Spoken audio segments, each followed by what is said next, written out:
CardGamesTV Podcast. Haters gonna hate, right? I'm from the generation of sticks and stones may break my bones, but words will never hurt me. There was a somewhat of an interview I had with Sam from the Cybermen's. If I'm right, his name is Sam. And there was one question he asked me about the idea of like how do I handle negative comments or feedback or something like that, or haters or something like that, something along those lines. I point out the fact that it's like, well, words don't hurt me. Physical harm could, right? But not words. So if people dislike what I do, well, that's fine. I don't expect everybody to like what I do anyway. And I don't do what I do for likes, right? For people to like me. It'd be nice if people like what I do, but I don't do it because of that. That's not the reason why I do what I do.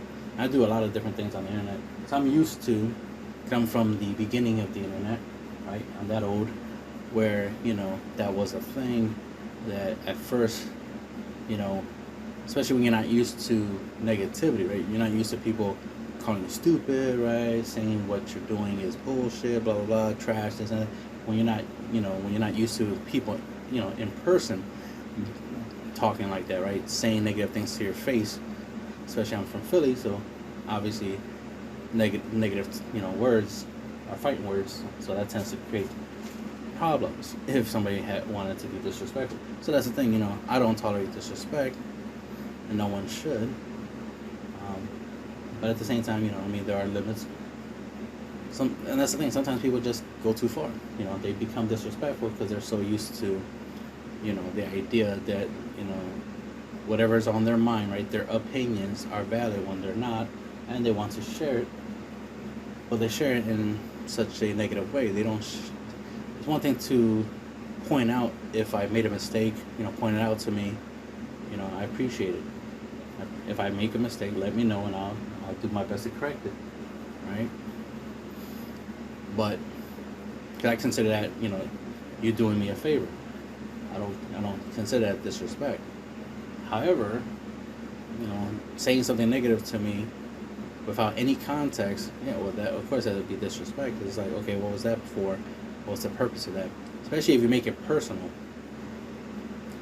If I, post a deck profile of a certain strategy and then that's it. If you don't like it, that's fine. To each their own. You don't have to use the strategy. Play the game however way you want. Play any card game or do anything in life how you want to do it.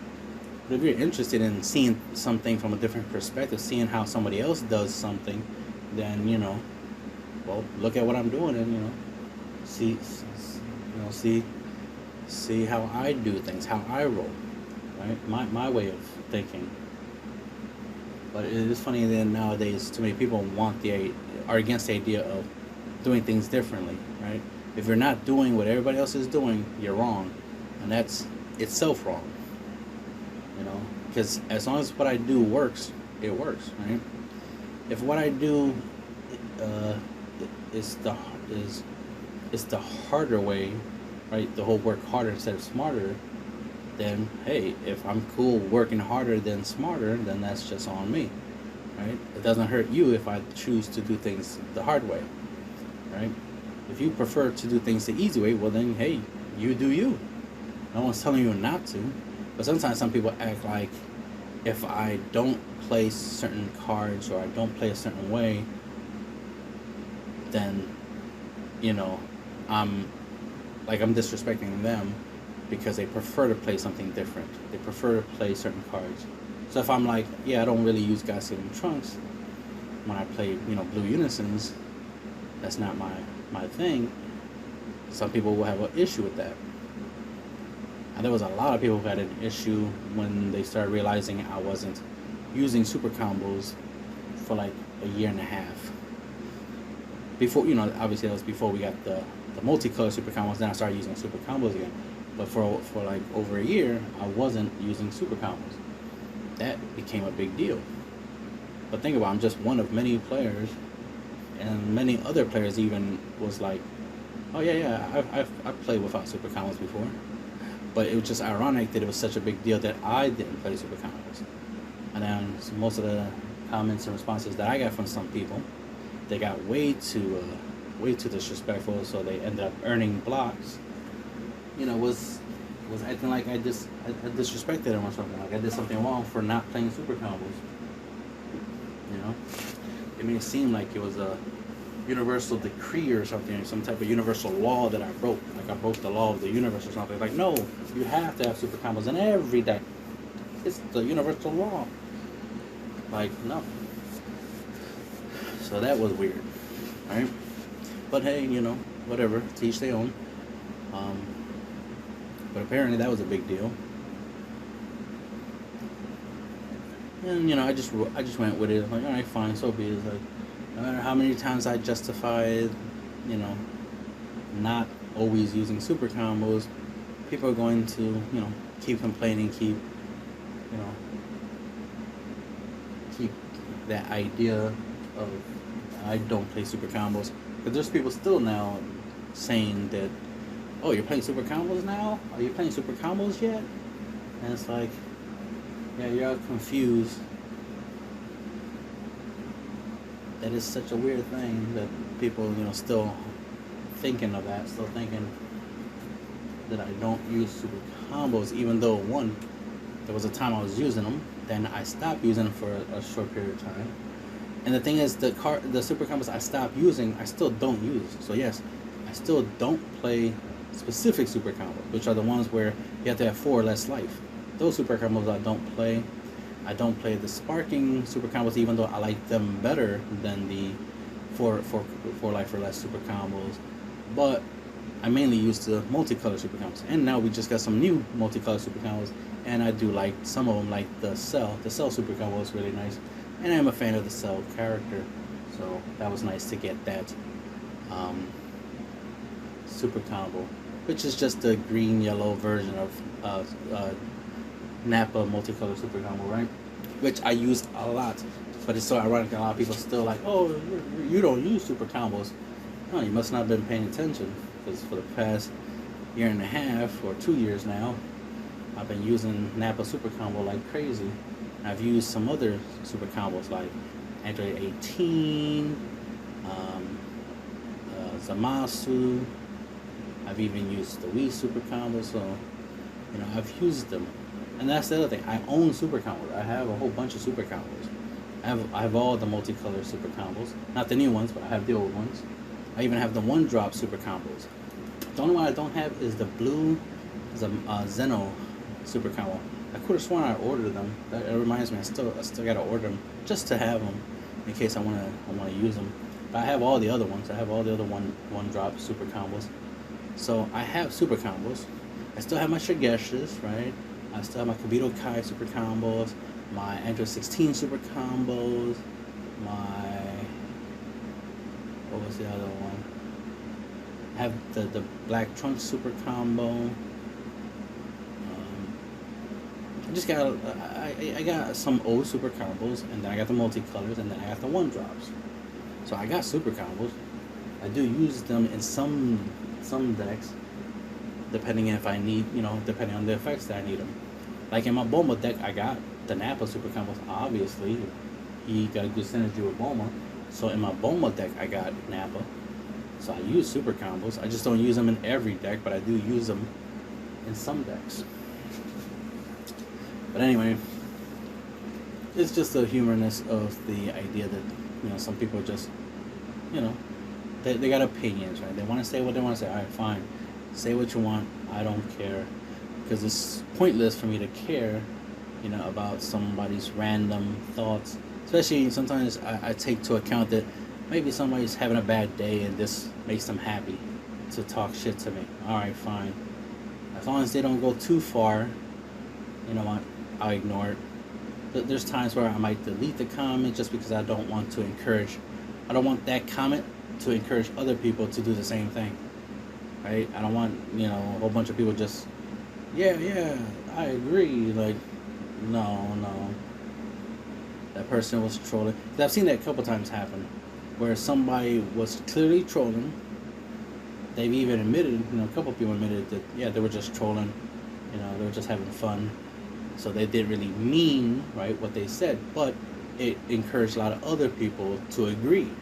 And not only that, I had some people tell me that, but I'll be seeing people out here in the community, he's saying this, that, and the third about you, blah, blah, blah, blah, blah, in the comments, blah, blah, blah. It's like, yeah, you saw those troll comments, you know, comments of people trolling, and you thought they were being for real. You thought they were being truthful, but they actually was trolling. They were just saying it for fun, because apparently making fun of me is a, you know, activity that happens in the community. I'm not the only one this happened to. Obviously, this happened to many other people. You know, Anthony Hernandez being one of them. Right, he's one of the first people I definitely saw this happening to a lot, where a lot of people, you know, would troll him and this, that, and the third, talk about him. So it's like, okay, I guess this is just a rite of passage, as they say, right? This is something that, you know, the more people know about you, the more likely, you know, you're going to get trolled, and you know, and not everybody's going to be a fan, right? Not everybody's going to like you. There's going to be some haters, right? There's going to be some people who either legitimately don't like you for whatever reason they don't like you, or whatever. Because it was interesting how many people you saw that were like, they hated Anthony, but they didn't know him, and they barely interact with him. So it's like, y'all hate him, why? Because there's some people out there, you know, trolling, or some people out there who don't like him, so you think it's okay for you to also not like him because that's what everybody else is doing. You know, proof of that is the fact that I got a couple comments from a couple people a couple times. You know, they, you know, point out the fact that, hey man, people really don't like you. People don't, you know, people don't respect you, blah blah blah. You know, stuff like that. And it's like, okay, that's fine. I don't care. You know, people actually don't think, you know, you're good. They're just trolling you. You know, stuff like that. It's like, that's fine. I don't care. If they're talking about me, then that means I'm doing something right. Whether it's negative or positive, it doesn't matter. That's the thing. People can say negative things all they want. It don't matter. Because it's just words. That's what I was saying in the beginning. It was like sticks and stones. Unless these people come up to me and attack me, in, you know, in person or something like that, that's a different story. But if they're just on the internet just talking shit behind, you know, anime, you know, pictures on their profiles and shit like that, you know, or even if they show their real face, right? More likely I would never, ever, ever meet them in real life. So, yeah, of course they're gonna talk shit because they feel that I will never see them. So it's not a big deal, right? So if it's not a big deal for them to talk shit, it's not a big deal for me to give a fuck about what they think or about what they say, because more likely the reason they said it is because they're on the internet. In real life, more likely they wouldn't say those things. They probably even ask for pictures, and I've had a couple people ask me for pictures, so I wouldn't be surprised if I did meet some of my haters, as they say, right? Some of my dedicated trolls, that they'll probably want a picture with me or something. Then I wouldn't be surprised if they take the picture and then just use it to meme me or something, and just make fun of me, like, okay, that was a thing. Took a picture with me just so you can use it to make fun of me. Okay, that's a thing. But you know, can't control what other people decide to do. What you can do, of course, is try to minimize the possibility of negative influences. Which is why, yeah, when some comments are a little bit too far, but not far enough for me to block them, like, yeah, this is not a good comment, but at the same time, it's not, you know, to the point where I should block them. I'm like, I'll just delete the comment because I don't want it to encourage somebody else to say stuff. And that person might go too far to the point where it's like, yeah, I might have to block this person. I'd rather avoid that. I'd rather avoid negativity spreading, so I try to minimize negativity, try to, uplift positivity. That's why when people leave, decent comments, comments where like, oh my god, I tried this deck out, it's pretty good. I made some changes to it. Like, all right, great. That's what I want to hear. You know what I mean? I'm happy to hear that, you know, people are trying things, trying stuff. That's the thing. Especially we have Untapped, which is always so annoying. People act like it's so inconvenient for them to go on Untapped and then like try out my decks or something, or try out an idea. It's like, give it a try. You know, you might like the concept. Shit. I know I'm one of the reasons why people are using Son Goku I'm having trouble remembering his name. Basically, Ultra Instinct Goku, the 7-drop, the one that your opponent can't combo when you attack. But if you evolve him, I think ignoring barrier bounces all your opponent's battle cards back to the hand. Yeah, something like that. And then, so you don't have to worry about blockers. You don't have to worry about him out comboing, but you do have to worry about him negating your attack. Right? All you have to do is try to make sure your opponent can't negate your attack. And there was a combo where I had the Unison, the baby Trunks Unison, and use that to play for free the 5-drop Golden Avenger Ape counter, right? And the idea obviously was to trigger the Unison, right? So that you could play the counter for free, then pay, then evolve. That was obviously a strategy, was to evolve so that way you can save some energy. Evolve into the 7-drop Goku or hard cast him. I never had a problem hard casting him. Play him, and then now, but if you evolve, you get the benefit obviously of bouncing, blockers, so that get rid of blockers. Your opponent can't combo, so you don't have to worry about them stopping the attack, by combo power. So the hand size is irrelevant. All you have to do is worry about, potential negate. So you attack. If they try to negate, bang, there you go. You got the golden ape. So I put that that idea out there, that strategy out there. And for my use Super Saiyan 4 Vegeta, I think I've used a couple other leaders to play out that strategy, but Super Saiyan 4 Vegeta was like one of them. And that was something I put out there. So not too surprising if people, I'm not too surprised when I do see, some deck profiles of people using the 7-drop Goku. I mean, I recently made a Zamasu deck where I used the 7-drop Goku, the Ultra Instinct Goku. And I do own the Gokus, right, the Ultra Instinct Goku, so I'm definitely a fan of the card. So I'm always trying to find ways of playing them. And of course, one of the best ways to play them, obviously, is to 1, evolve, and 2, to have a counter, preferably just to help reduce negates.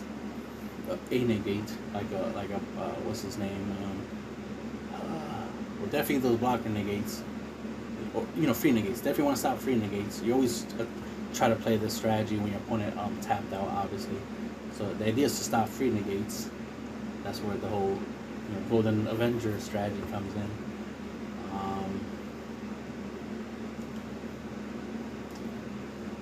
I mean, if you could ram to 7 energy, that saves you the trouble, right? Because you'll pay 7 to drop Goku, hard cast him, hopefully you put it on our blockers, and you try to swing for game, and then Golden Avenger if need be. But the likelihood of you having 12 energy to do all that is pretty slim. I mean, the easier it gets you get to being able to easily ramp up to 12 energy, then yeah, that strategy is valid, right? It's something you could consider. Because if I'm right, he's triple strike, so you just gotta get your opponent down at least down to 3 life or 4, because at least 4. Shit, they don't even have to be 4. You could probably just do it at 6, because if you do succeed at dropping the Golden Avenger, if you have 12 energy, right? Dropping the Golden Avenger 30k triple strike, if I'm right. So yeah, so that right there, 6 damage plus the leader, so that's 7 damage. If you have a Unison already in play, it's potential 8 damage. So you could, KO your opponent that way. So it just depends. But these are the kind of things you gotta think about. Is trying to set up those scenarios, right? The perfect storm, as they say, or as I say anyway. The perfect storm. You want to set it up but everything's lined up. You have the cards you need in order to go for game, because you winning the game should be predetermined. It shouldn't be luck based. It shouldn't be you get lucky and you win. You should win because you actually have a plan to win. You have a strategy. As long as you have the cards and you pull off the strategy, you should win. Right? But so many things to consider. That's why it's like sometimes you gotta stop overthinking. Definitely gotta stop overthinking, what other people think, and not care about too much what other people think. It's important to listen to what they say, right? And then take it to consideration, because I use an example that I had, which was, after a while, of a lot of people complaining. I saw a couple comments of people complaining about the length of my videos. Like, oh my god, 30 minutes on a shitty deck. It's like 30 minutes, a 30-minute video for a shitty deck profile. Okay, I'll take that into consideration. There's at least that's specific, that there's context in that, instead of just saying, the deck's trash or the video's trash, right? You were more specific. It's like, okay, you think I spent too much time talking about a deck that you don't think was that good. Okay, fair enough, right? Let's see if it's valid, right? Let's see if that statement, that comment, has any validity. So I looked into my analytics. I did see some other comments of some people. Like, there'll be people who say, oh, this deck is terrible. And it's like, okay. Or ask me questions like, how is this card gonna work? Do you awaken your leader? This and that. Like, they ask me questions that was already answered in the video. So if they actually watched the video in its entirety, they would have got all the answers to all their questions. So the fact that people are still asking me questions about certain things that was already discussed in the video, that right there was really suspicious, right? It's like, why are you asking me questions about stuff that I already talked about? I already talked about that in the video. So then it makes me wonder, like, are y'all even watching the videos? And some people, was like, yeah, no, I don't. I don't need to watch the video, that kind of response. Like, so you don't need to watch the video in order to know what the video is about. But you're asking me questions about the video, though. But the video actually answers your questions already if you actually watched it. So think about how make that make sense. So you want me to answer questions about my deck that's in the video, but the video already answers those questions if you actually watch it, but you don't want to watch it, but you still want the answer though. So you want the answer to the question, which the video has the answer, but you don't want to watch the video, you just want the answer. Make that make sense. It's like, okay, so it sounds like you're being lazy. And, after a while you start realizing it's like, a lot of people tend to be lazy. A lot of the comments of like, oh, this deck is terrible, oh, this deck is trash, is like, and this is like, and I bet 100% you did not try the deck at all, but you have an opinion of it. You're saying the deck is terrible, but you haven't even tried it yet. Apparently that makes sense. Not trying something apparently equals something's terrible. It's like, no, maybe you're the terrible one, right? Maybe you're bad. Not the deck's bad, since you didn't try it, so you have no proof that it's bad. Maybe you're bad. Bad judge of character, right? Bad judge of what is good and what isn't good. And and the list goes on. This is part of why it's like I don't care what a lot of people say, especially when they're saying something negative.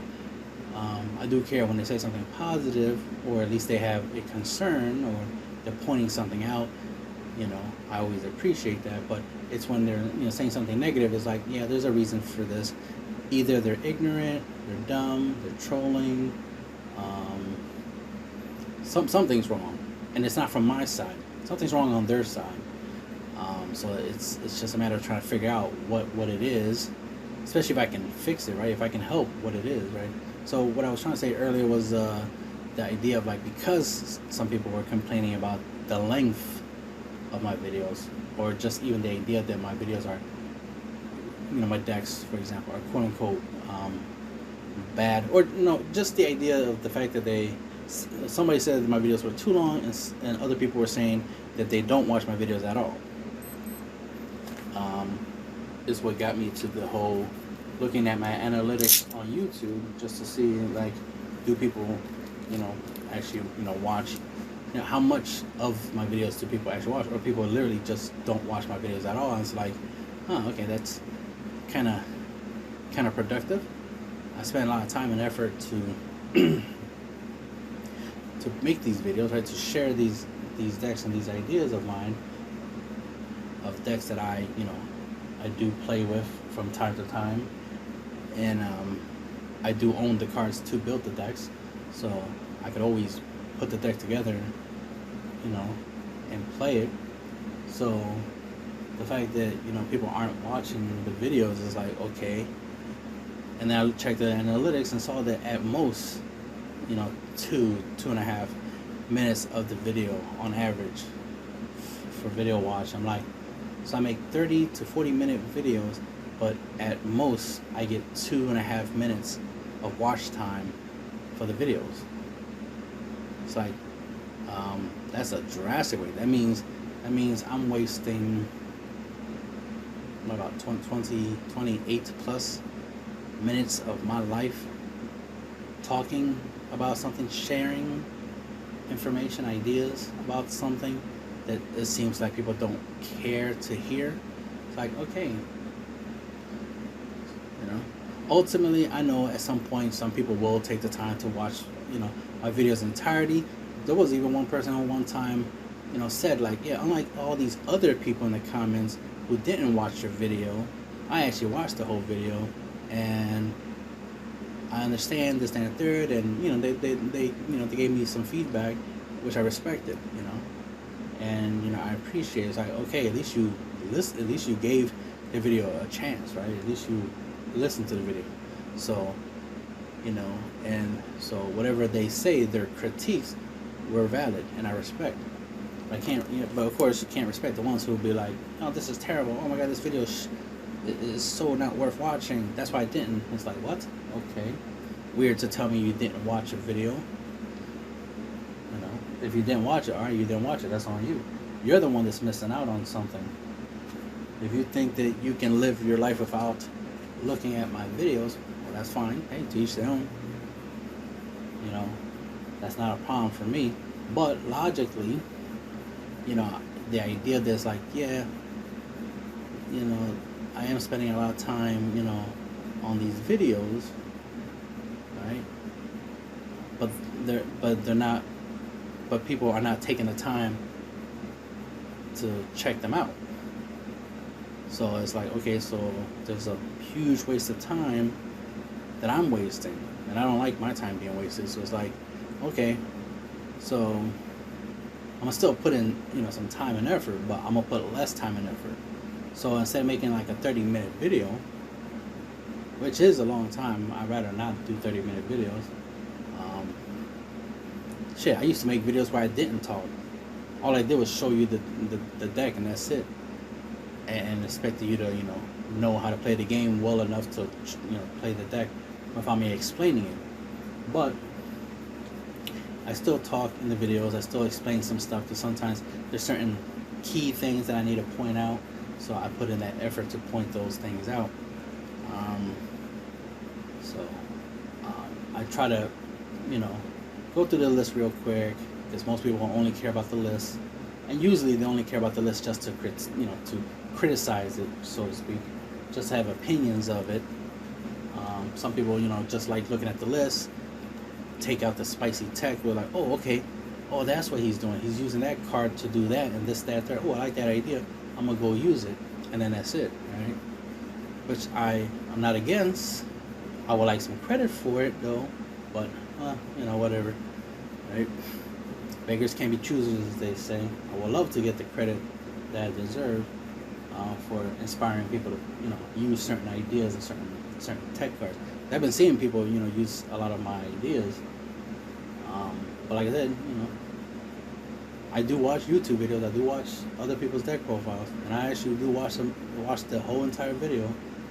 You know what I mean? But that's why it's so ironic that most people don't give my videos the courtesy of watching the entirety, which is also part of, like, I made them shorter, so it should be, it shouldn't be a problem to, spend 10 minutes at most, at least.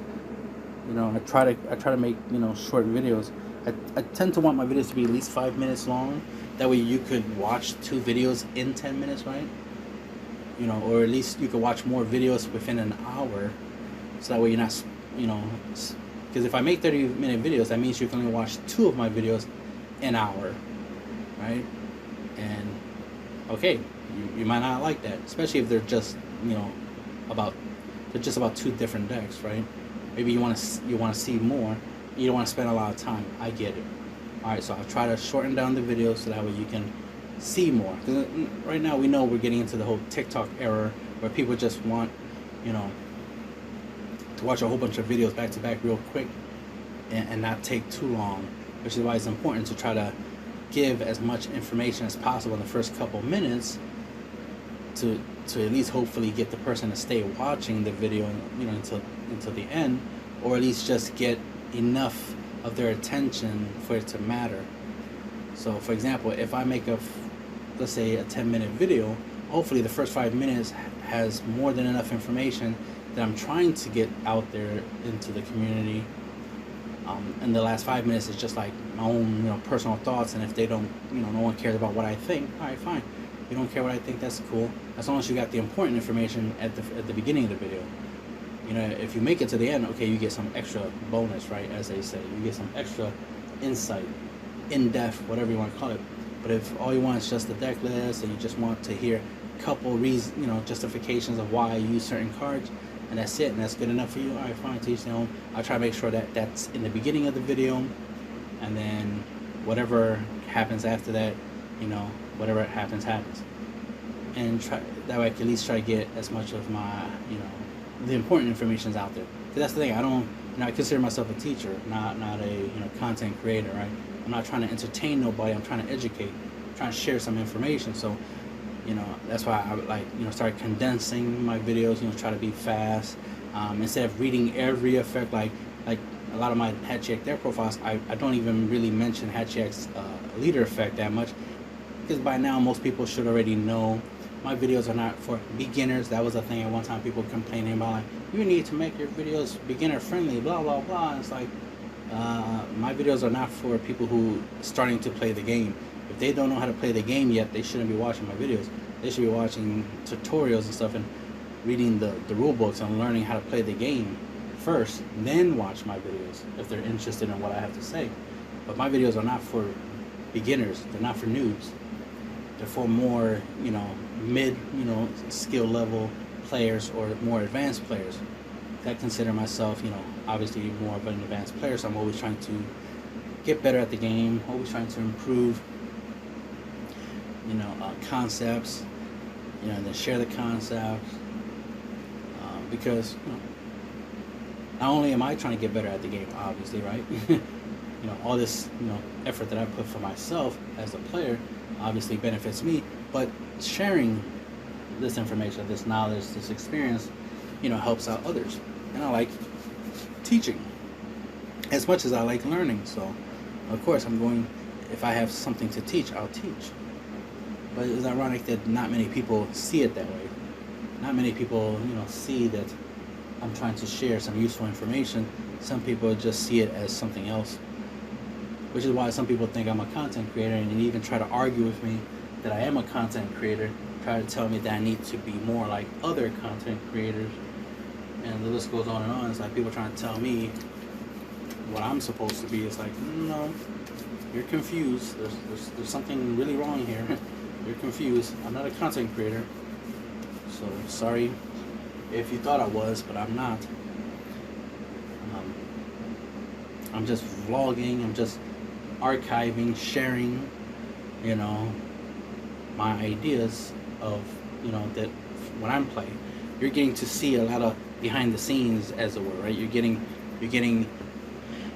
information, from, my play testing, from my theory crafting, from, like I just recently, saw a card, and I'm like, oh yeah, It was the 7-drop Goku. It was Ultimate Spirit Goku, Spirit Bomb Goku, or something like that. And I'm like, ooh, this seems like I think I have an idea on how to play this card. Other than the most obvious thing, some type of RAM strategy or something. But it's like, ooh, this could have potential. I forgot what potential I was thinking of using it with. Obviously, it'll be a finisher, but I forgot what deck I was thinking of using it for.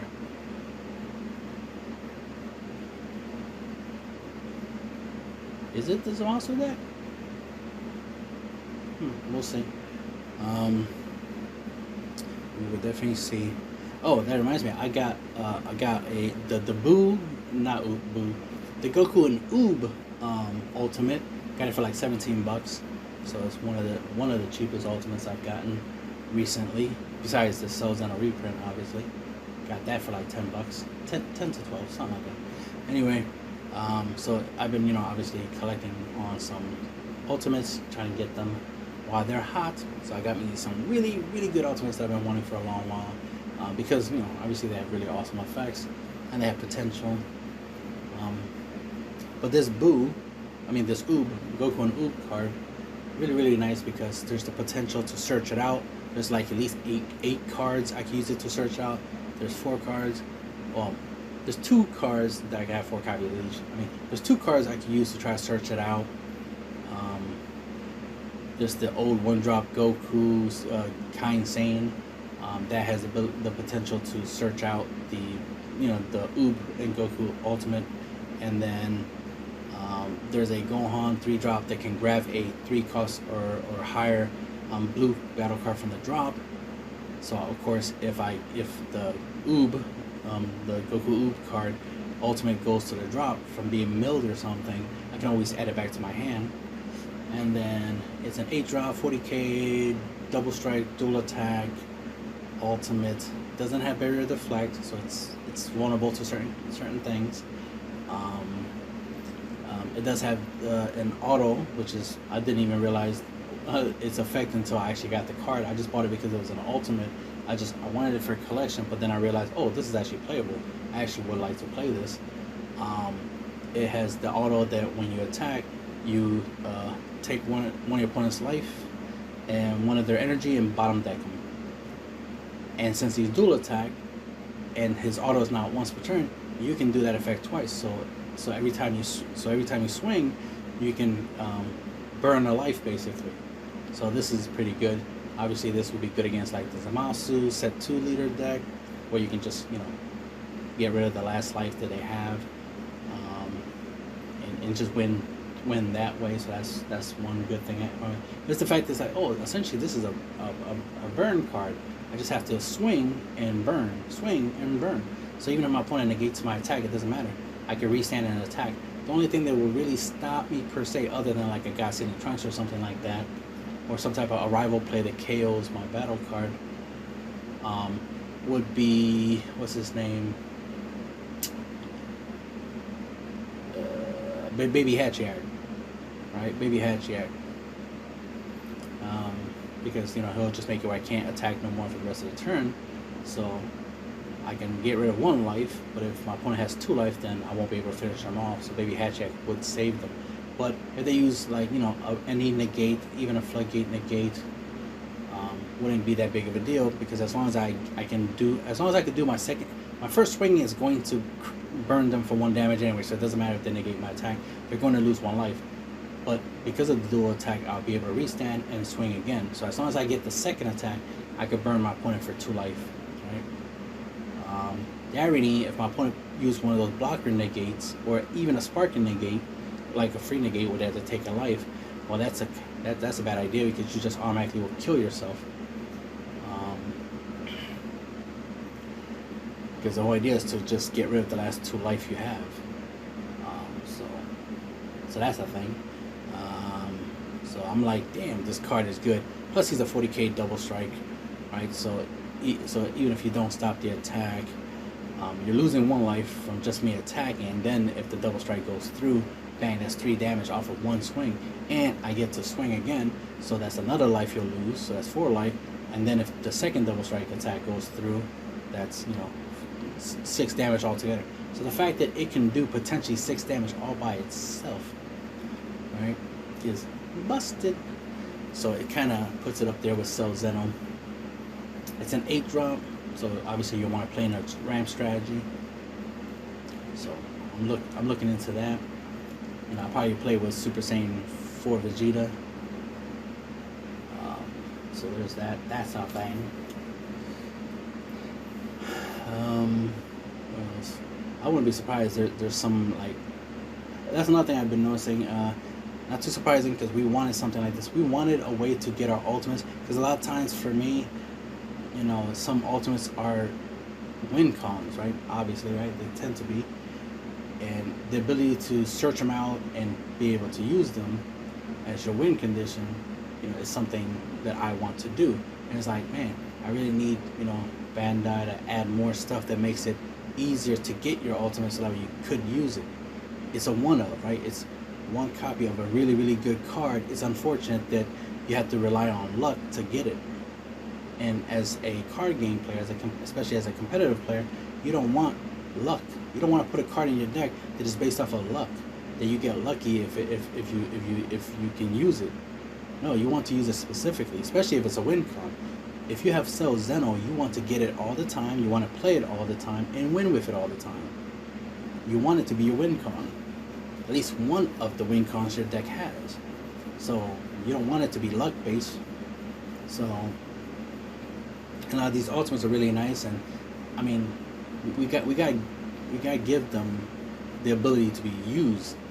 Because think about it, if you spend $300 on an ultimate and you only get to play it one time out of all the times you played, that's a waste of $300 to play that ultimate one time, right? And that's an unfortunate thing to do. That's not an investment. That's a bad purchase. $300 for a card you barely use. So that's why I like, some ultimates I like, because they're generic. You can play them in any deck, but also so that way you're not spending a whole bunch of money buying a whole bunch of ultimates for different decks. You have just a couple of generic ultimates you can use in any deck, but also the ability to search them out through card effects. So I talked about it before in the podcast about having searchers specifically to help you search out your ultimates. You have to meet certain conditions, but that's the idea. You play this, you met the condition to trigger this card's effect, and now you can go grab your ultimate. That'd be nice. It'd be kind of cool. The Zenkai boost is that you meet the condition, and then you get to search out your ultimate that is specifically based off of the Zenkai, whatever the Zenkai thing is going to be once they add that into the game. So that'd be kind of cool. It'd be kind of cool that that's one of the things of Zenkai mechanic is to help you grab your ultimate, so that way you could use it as part of your deck's main strategy, the purpose of why you built the deck. Just like making a Goku Oob deck where the whole idea is to try to get that ultimate out and win the game with it, then that'd be kind of cool.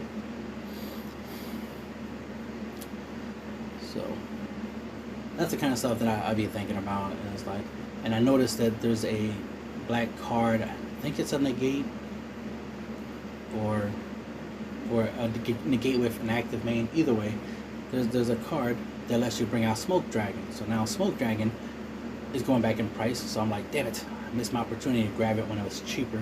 Now it's going up in price. I should double check to see if it's still up. Let me check it real quick. I still would like to get my hands on it because it is a good card. Smoke Dragon.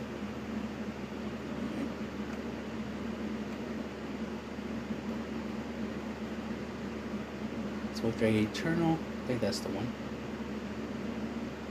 Yep, Smoke Dragon. Look at this. God damn it. It's 95. I mean, it's $90. It was 75 at one point. It went down to like 60. So it was around $63 or a little bit less. The last time I checked, 6 months ago. Let's see. Okay. Alright, so the lowest was like about, yeah, so less than a year ago, it was like $63. So it was cheap. So it was under $65 not too long ago. So within 3 months, so for 3 months, it still was, well, it started going up to 70, 80. Damn. When did it go to 160? Well, there was a time, less than 3 months ago, it went to 160. Alright. But then it was 160. But right now it's $90. 90 plus. And there's 9 listings with only 9 supplies. I mean, look at that. And there's, I mean, for 90 for less than $100 ain't bad for an ultimate. It's not generic enough. It's not generic like the other ultimates that I have. I have the 10 drop Gogeta, where if all your energy is the same energy color, then you can pay 5 to play it, and it does all this epic stuff. That one was like $110, and that was worth it because it's generic and I can use it at any deck. The Smoke Dragon, it's a little too specific. You would typically have to either try to reduce it down to $5 by having a whole bunch of cards, 12 or more cards in your drop area. Not necessarily impossible to do in certain decks, but on average you would probably end up paying 10 to just to try to play it. So it's not generic, but it is decent if you can get it out. It's worth playing if you can play it out. That's why the new card, they can play it out relatively cheaply. So that's awesome. So that allows pretty much any deck to be able to play him. So that's nice that we have a way to make him playable. That's another thing is, I want them to add stuff to the game that makes it playable, or at least makes it where you can get the ultimate so you can try to play it. So making it playable or easy to play, just like they have the ultimate deck has a card that lets you play Cell Zeno from under your leader. So that's a thing.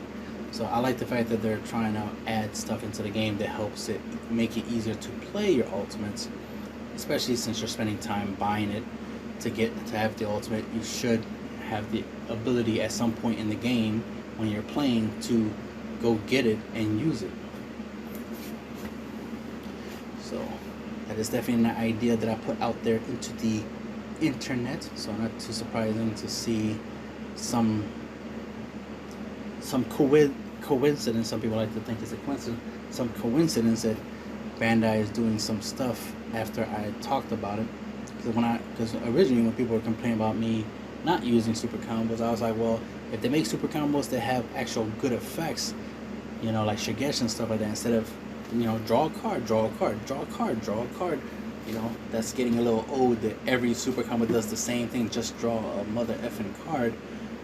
And I'm like, if they make super combos that have effects, I would use them. I would use super combos more because they actually have other abilities other than drawing a card. I will use super combos. And then suddenly we got multicolor super combos. Like a week after, I made a post about cards. Super combos should have effects other than drawing. So you can say it's a coincidence, or or I'm just so ahead of the game that I'm like, hey, Bandai should do this, and then eventually they do it, and it's like, oh, okay, they obviously were going to do it, they just took long, and I just so happened to realize that they should do it way before they did it, right? So that's one way of looking at it. Or because since I put my ideas out there and I don't keep it to myself, I actually put it out there on the internet, there's a high possibility that maybe somebody that works for Bandai notices what I'm saying and they take it into consideration. I mean, they do seem to listen to the community from what a lot of other people say, so why wouldn't they listen to me?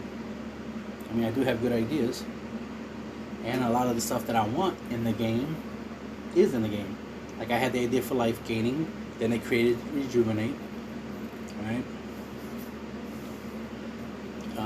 because I made a Corin leader. I even had the idea of a leader with the blocker skill. It was a green Krillin with the blocker skill. Then we got like 2 leaders that can do it. It was a Videl, the green Videl that can, right? Videl or Pan? Pan, I think it's Pan, right? Green Pan. Anyway, so you got a green leader with blocker, and then you got a black leader, Shenron Zeno with the blocker skill. So the fact that a leader has the blocker skill, most people thought it was funny. Some people thought it was a bad idea for a leader to have the blocker skill. But some people liked the idea and saw the value in it, and it's like, all right, cool. I'm glad some people are open-minded, and then we did. Then of course me playing a whole bunch of unisons, 12 plus unisons in a deck. That was something people like to make fun of and joke about, and they still talk about it. But then, Bandai decides to make 2 archetypes that are unison heavy, and now everybody's playing more, playing 12 plus unisons in their decks, and now it's the norm. It's like, oh, okay. I remember when I used to get made fun of for playing 12 plus unisons. Now everybody is playing 12 plus unisons. I was even made fun of for using 3 different unisons. Like, why do you have so many different unisons in your deck? Why don't you just pick one and just play that? Like, and I explained, I literally made videos about it, like the reason why I have 3 different ones. One is for early game, one for mid game, and one for late game. Right? And each one has, certain important effects and feat and abilities that are important at those point in time. You want like turn 3, turn 4 to have somewhat of a board wipe, or at least a unison that can get rid of something, a problematic battle card, especially if your opponent cheats out a very problematic battle card. And let's say that problematic battle card has barrier, you might want a unison that can ignore barrier and remove that threat, or at least help you defend against that threat. So blocker unisons, for example, use them to defend yourself because they stick on the board longer. Things like that. Like, it's some people even use the term, there's a method to my madness. So if people think that I don't know what I'm doing, think I have bad ideas, that's incorrect. I don't randomly just choose cards to play. I actually put a lot of thought and effort into what I do, so I know what I'm doing. And yeah, I should go. I got things to do. I should go to sleep. That's the end of the podcast.